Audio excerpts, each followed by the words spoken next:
வணக்கம் நண்பர்களே.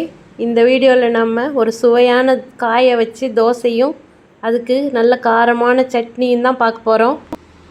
இன்றைக்கி நம்ம வீடியோவில் வதக்காமல் அரைச்சி செய்யக்கூடிய ஒரு சுவையான சட்னி, பரங்கிக்காயை அரைச்சி நம்ம முன்னாடியே அரைச்சி வச்சுருக்கிற தோசை மாவில் கலந்து ஒரு பரங்கிக்காய் தோசையும் தான் செய்ய போகிறோம். இதுக்கு நான் ஒரு 8 பச்சை மிளகாய் எடுத்துருக்கேன், கொஞ்சம் உப்பு போட்டிருக்கேன். இதில் நம்ம கொஞ்சம் புளியை சேர்த்துக்கலாம். பச்சையாக தான் வெங்காயம் சேர்க்குறேன். இந்த சட்னி இப்படி அரைச்சி பாருங்கள்.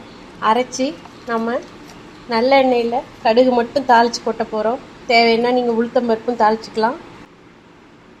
ஒரு 2.5 வெங்காயம், பெரிய வெங்காயம் எடுத்துருக்கேன், சேர்த்து நல்லா விழுதாக அரைச்சிக்கலாம். பரங்கிக்காயை இது போல் துண்டு துண்டாக அரைச்சி வச்சுருக்கேன். ஒரு 3 தோசைக்கான அளவுக்கு தான் நான் பரங்கிக்காய் எடுத்து அரிஞ்சு வச்சுருக்கேன். இது சேர்த்து விழுத அரைச்சிட்டு வந்துட்டு பார்க்கலாம். இப்போ பாருங்கள், நம்ம இந்த வெங்காயம், பச்சை வெங்காயம், பச்சை மிளகாய், புளி, உப்பு சேர்த்து அரைச்ச விழுது இது போல் அரைச்சாச்சு. இதை நம்ம இது போல் ஸ்பூனில் எடுத்து போடுறத விட, அது மாதிரி போடுறத விட நீங்கள் இந்த மாதிரி ஸ்பட்டில் இருந்ததுன்னா எடுத்து போட்டு பாருங்கள். ஒரு துளி கூட இதில் இல்லாமல் நம்ம அழகாக வச்சு எடுத்துடலாம். பாருங்கள், உங்களுக்கு நல்லா தெரியுதுன்னு நினைக்கிறேன்.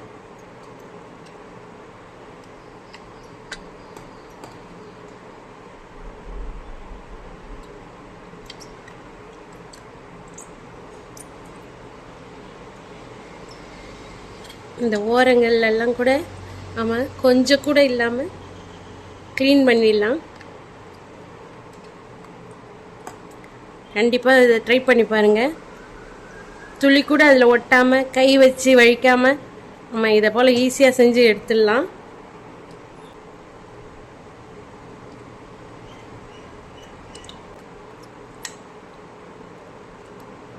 இது போல் பொடி ஏதாவது நீங்கள் அரைச்சிங்கன்னா கூட இது மாதிரி ஸ்பெட்டலாக வச்சு நீங்கள் எடுக்கும்போது கொஞ்சம் கூட அதில் ஒட்டிகிட்டு இல்லாமல் சுத்தமாக எடுத்துடலாம்.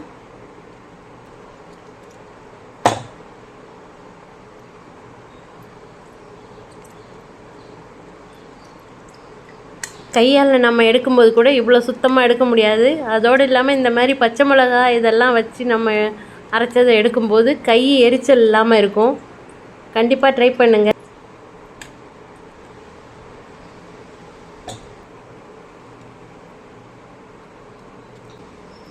பாருங்கள், சுத்தமாக ஒட்டாமல் எடுத்தாச்சு. நம்ம அதுபோல் மூடியிலையும் ஒட்டிகிட்டு இருக்கிறத நம்ம அழகாக எடுத்துடலாம். கண்டிப்பாக இதை ஒரு முறை செஞ்சு ட்ரை பண்ணி பாருங்கள். துளி கூட இதில் இருக்காது. நம்ம கழுவுறது மாதிரியே நல்லா க்ளீனாக எடுத்துடலாம்.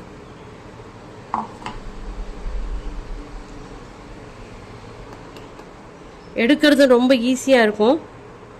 நீங்கள் ஒரு முறை கண்டிப்பாக ட்ரை பண்ணி பாருங்கள். பாருங்கள், மூடியிலையும் நான் எடுக்கிறேன்.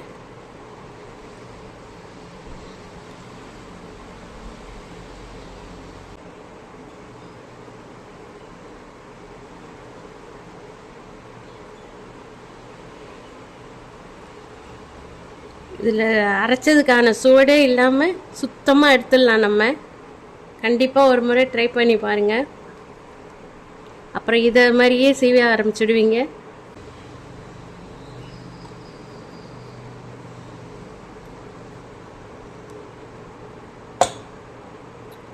பாருங்கள் என்ன நண்பர்களே, இந்த டிப்ஸ் உங்களுக்கு ரொம்ப உபயோகமான டிப்ஸ் தானே. இப்போது இந்த சட்னியில் நம்ம நல்ல எண்ணெயில் நல்லா கடுகு தாளித்து கொட்டிட்டோன்னா அருமையான சட்னி ரெடி. கொஞ்சம் ஸ்வீட்டான நம்ம பரங்கிக்காய் தோசைக்கு இது சூப்பர் காம்பினேஷன். நான் இந்த அரிஞ்சு வச்சுருக்கிற பரங்கிக்காயை இதில் போட்டு நைஸாக அரைச்சிட்டு வந்துட போகிறேன்.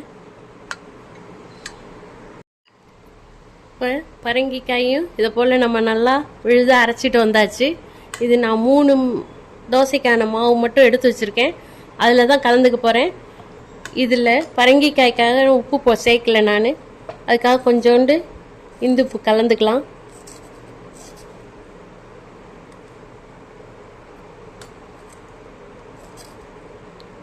உங்களுக்கு தேவையான அளவு உப்பு சேர்த்துங்க. இப்போ இதை நம்ம மாவோடு சேர்த்து தோசையாக ஊற்றிக்கலாம். இந்த ஸ்பட்லா வச்சு நம்ம பச்சை மிளகாய் இதெல்லாம் எடுத்து இதை க்ளீன் பண்ணி இதில் போடும்போது நம்ம கை எரிச்சல் இது மாதிரிலாம் வரத்துக்கு சான்ஸே இல்லை. கண்டிப்பாக ட்ரை பண்ணி பாருங்கள். இப்போது நம்ம லைட்டாக பாருங்கள், மழைக்கு அதுக்கும் ஸ்ட்ரைக் பண்ணுறார், எரியவே மாட்டேங்குது. கேஸ் வேறு வேஸ்ட் ஆகும். அதுக்கு இதை மாதிரி ஒரு லைட்டர் வாங்கினேன். இது விளக்கு ஊதுவத்தி எது வேணால் ஏற்றிக்கலாம். நல்ல யூஸ்ஃபுல்லாக இருக்குது. சார்ஜர் இருக்கிறதுனால சார்ஜ் பண்ணிக்கலாம். பாருங்கள், உடனே எரிஞ்சிடும். இந்த பாட்டில் நல்ல யூஸ்ஃபுல்லாக இருக்குது. இதில் நல்லெண்ணெய் தான் ஊற்றி வச்சுருக்கேன். ஸ்ப்ரே பண்ணுறதுனாலும் இப்படி தோசைக்கெலாம் ஸ்ப்ரே பண்ணுறதுனா இப்படி ஸ்ப்ரே பண்ணிக்கலாம். ஊற்றுறதுனாலும் திறந்து கொஞ்சமாக தான் வருது. அதனால் நல்லா நம்ம தேவையான அளவு ஊற்றிக்கலாம். இப்போ இந்த சட்னிக்கு தான் நான் கடுகு தாளிக்க போகிறேன்.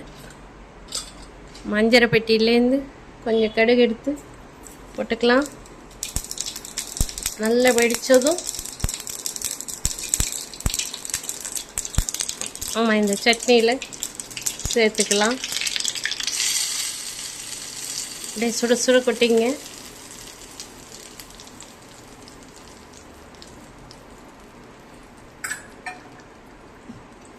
அவ்வளோதான். இப்போ நம்ம சட்னி ரெடி.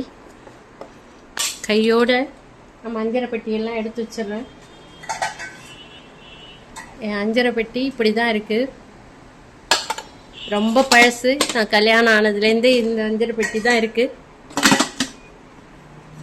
மேலே இது மாதிரி மிளகாயெல்லாம் போட்டு வச்சுக்கலாம். நான் இதில் அப்பளம் வீணாகாமல் இருக்குங்கிறதுக்காக இதில் வண்டு வராமல் இருக்குங்கிறத இதிலே வச்சு மூடி வைக்கிறேன். நம்ம தோசைக்கல் காஞ்சி ரெடியாக இருக்குது. கொஞ்சம் ஆயில் ஸ்ப்ரே பண்ணிக்கிறேன். நான் இந்த தோசை திருப்பியாலே இதை தேய்ச்சி விட்டுக்கிறேன்.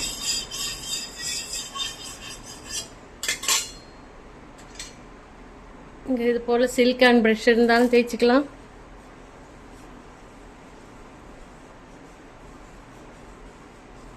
நல்லா தடவியாச்சு.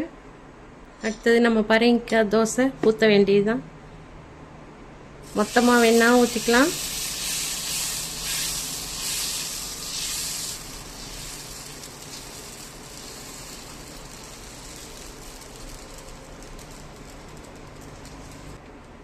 மிதமான தீயிலே வேகட்டும்.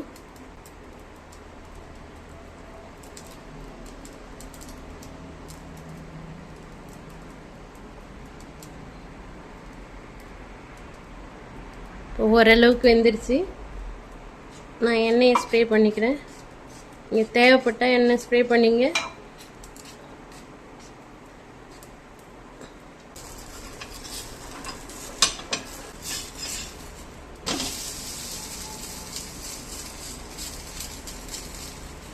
தோசை ஊற்றியாச்சு. இதே போல் நம்ம அடுத்த தோசையெல்லாம் ஊற்றிக்கலாம். நம்ம அருமையான பரங்கிக்காய் தோசை ரெடி ஆகிடுச்சு. சட்னி வச்சு நான் நல்லெண்ணெய் தான் விடுறேன்.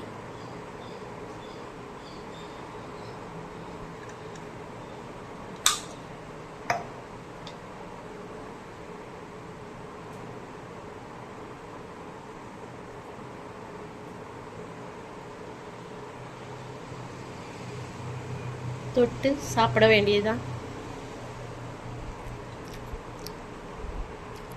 அருமையாக இருக்குது. நீங்களும் செஞ்சு பாருங்கள்.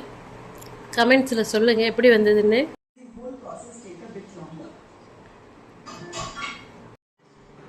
எனக்கு இது போல் சாப்பிட்டோன்னே ஏதாவது சாப்பிட்ற பழக்கம் இருக்குது. இது வேர்க்கடலை பர்ஃபி. இதுதான் இல்லை, வேர்க்கடலையோ வேறு ஏதாவது இருந்தால் கூட எனக்கு போதும். அப்போ தான் சாப்பிட்ட ஃபீலே இருக்கும். உங்களுக்கு எப்படின்னு சொல்லுங்கள். இது மறுநாள் காத்தாலைக்காக வெந்தயமும் பாதாமும் ஊற வச்சுக்கலாம். நம்ம காலையில் எழுந்தோடனே இந்த ஊற வச்ச வெந்தயத்தை நான் சாப்பிட்டுடுவேன். பாருங்கள், நல்ல மழையான மழை 10 நாளாக தொடர்ந்து அடிச்சுக்கிட்டே இருக்குது. இது மேலே இருக்கிற செடி துளசி இதுதான் பறித்து நான் தண்ணியில் போடுறேன்.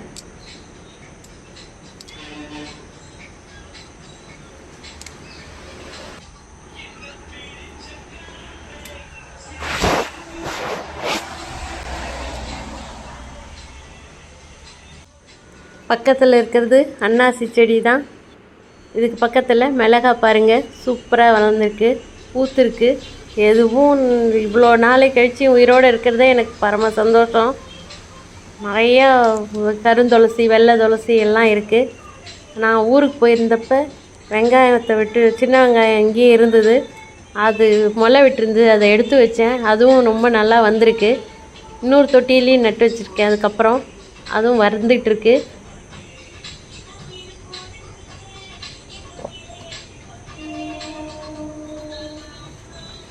இது எங்கள் அத்தை எடுத்துகிட்டு வந்தாங்க வெத்தலை, இப்போ தான் துளிர் விட ஆரம்பிச்சிருக்கு. இது நம்ம ஸ்னேக் பிளான்ட்டு, இதுவும் அன்னாசி தான். நிறைய துளசி தான் இருக்குது. கலர் கலரான நம்ம டேபிள் ரோஸு, இது கருந்துளசி. டேபிள் ரோஸ் சூப்பர் 6 கலரில் இருக்குது என்கிட்ட. பூத்தா அழகாக இருக்கும். தோட்டமே ரொம்ப அந்த மேலே இடமே அழகாக இருக்கும். இது ஒயிட்டு, இது பிங்க்கு, எல்லோ. இப்போக்கு 3 கலர் பூத்துருக்கு. இன்னும் 3 கலர் வரும். இப்போ போடுறேன். இந்த வீடியோ உங்களுக்கு பிடிச்சிருந்தா லைக் பண்ணுங்கள், ஷேர் பண்ணுங்கள், சப்ஸ்கிரைப் பண்ணுங்கள், மறக்காமல் கமெண்ட் பண்ணுங்கள். அடுத்த வீடியோக்காக பெல் ஐக்கானை கிளிக் பண்ணிங்க. இந்த வீடியோவை முழுமையாக பார்த்ததுக்கு நன்றி, வணக்கம்.